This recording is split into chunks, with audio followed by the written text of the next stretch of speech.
नमस्कार, साक्षी न्यूज नाटक और आप सभी का स्वागत है। अंतर्राष्ट्रीय मुद्रा कोष यानी IMF की ओर से भारत की आर्थिक वृद्धि दर का अनुमान घटाए जाने के बीच वित्त मंत्री निर्मला सीतारमण अहम अमेरिकी दौरे पर पहुंची हैं। यहां उनकी IMF अधिकारियों के साथ बैठक भी होगी। इसके अलावा उनकी अमेरिकी वित्त मंत्री के साथ भी महत्वपूर्ण बैठक हुई, जिसमें कई मुद्दों को लेकर सहमति बनी है।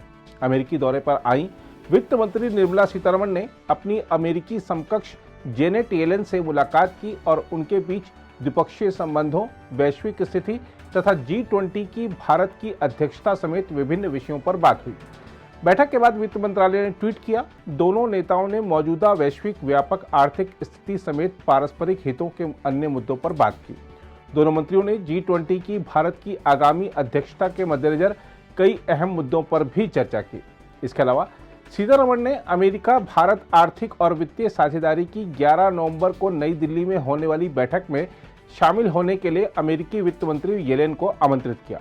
हम आपको बता दें कि वित्त मंत्री निर्मला सीतारमण अंतर्राष्ट्रीय मुद्रा कोष और विश्व बैंक की वार्षिक बैठक में भाग लेने के लिए वाशिंगटन के 5 दिवसीय आधिकारिक दौरे पर आई हुई हैं। इस बैठक को उपयोगी बताते हुए अमेरिका में भारत के राजदूत तरनजीत सिंह संधू ने कहा, और गहरी होती द्विपक्षीय आर्थिक साझेदारी तथा बहुपक्षीय मंचों पर सहयोग के बारे में बात हुई। अमेरिका की वित्त मंत्री जेनेट येलेन ने सीतारमण से मुलाकात के बाद घोषणा की है कि अमेरिका भारत आर्थिक और वित्तीय साझेदारी बैठक के 9वें संस्करण में शामिल होने के लिए वह अगले महीने भारत आएंगी। उन्होंने संवाददाताओं से कहा, G20 की बैठक से पहले नवंबर में मैं बतौर वित्त मंत्री भारत के अपने पहले दौरे पर जाऊंगी और अमेरिका भारत आर्थिक और वित्तीय साझेदारी की 9वीं साझेदारी बैठक में शामिल होंगी। येलेन ने कहा कि दुनिया की सबसे महत्वपूर्ण आर्थिक चुनौतियों से निपटने के लिए भारत और अमेरिका के बीच संबंध बहुत अहम है। उन्होंने कहा, वैश्विक अर्थव्यवस्था के लिए अमेरिका और भारत दोनों ही अत्यंत महत्वपूर्ण हैं और आर्थिक विकास तथा सहयोग को लेकर हमें काम जारी रखना चाहिए, क्योंकि इससे ही हमारी साझेदारी इतनी मजबूत हुई है। उधर केंद्रीय वित्त मंत्री निर्मला सीतारमण ने एक महत्वपूर्ण बयान में कहा है कि भारत विभिन्न देशों से रुपए को उनके यहाँ स्वीकार्य बनाने के लिए बात कर रहा है।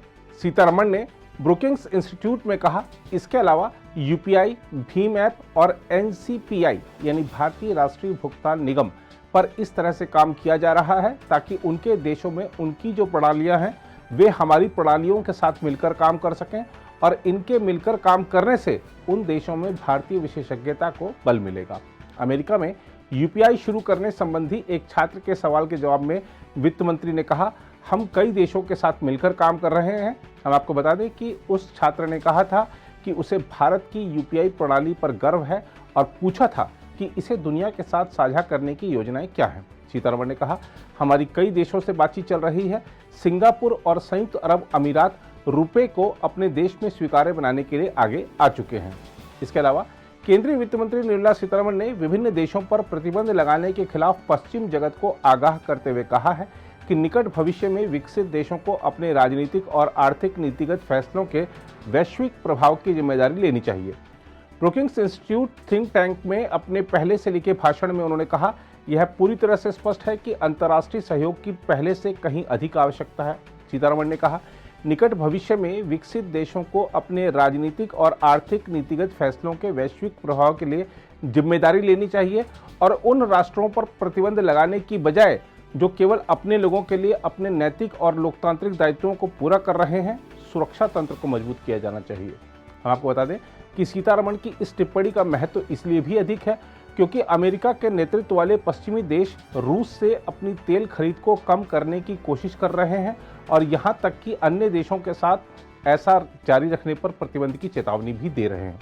इसके अलावा वित्त मंत्री निर्मला सीतारमण ने कहा है कि आत्मनिर्भर भारत ना तो पृथकतावाद है और ना ही संरक्षणवाद, बल्कि यह इस तथ्य की स्वीकार्यता है कि भारत को GDP में अपनी विनिर्माण हिस्सेदारी बढ़ानी चाहिए। सीतारमण ने प्रतिष्ठित ब्रुकिंग्स इंस्टीट्यूट में लोगों को संबोधित करते हुए कहा, भारत में व्यापक तौर पर औद्योगिकीकरण नहीं हुआ क्योंकि इसके लिए अवसंरचना और संपर्क की कमी थी। उन्होंने प्रधानमंत्री नरेंद्र मोदी की सरकार की महत्वाकांक्षी आत्मनिर्भर भारत परियोजना का उल्लेख करते हुए कहा, हमने पिछले 8 साल में इस बात पर ध्यान केंद्रित किया है।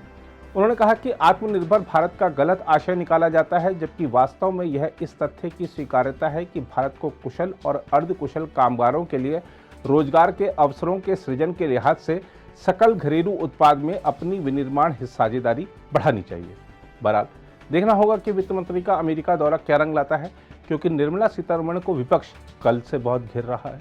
ऐसा इसलिए क्योंकि आईएमएफ ने वर्ष 2022 के लिए भारत के आर्थिक वृद्धि दर के अनुमान को घटाकर 6.8% कर दिया है। इसके पहले जुलाई में आईएमएफ ने भारत की वृद्धि दर 7.4% रहने का अनुमान जताया था। हालांकि आईएमएफ के मुख्य अर्थशास्त्री पियरे ओलिवर गोरिंचेस ने कहा है कि भारत की अर्थव्यवस्था काफी अच्छा प्रदर्शन कर रही है, लेकिन उसे अभी और मौद्रिक सख्ती बरतने की जरूरत है। अगर आप भी लेना चाहते हैं देश दुनिया की तमाम जानकारी तो आज ही सब्सक्राइब करें हमारे चैनल को। साथ ही नीचे दिए बेल आइकन को जरूर दबाएं ताकि हर अपडेट आप तक पहुंच सके।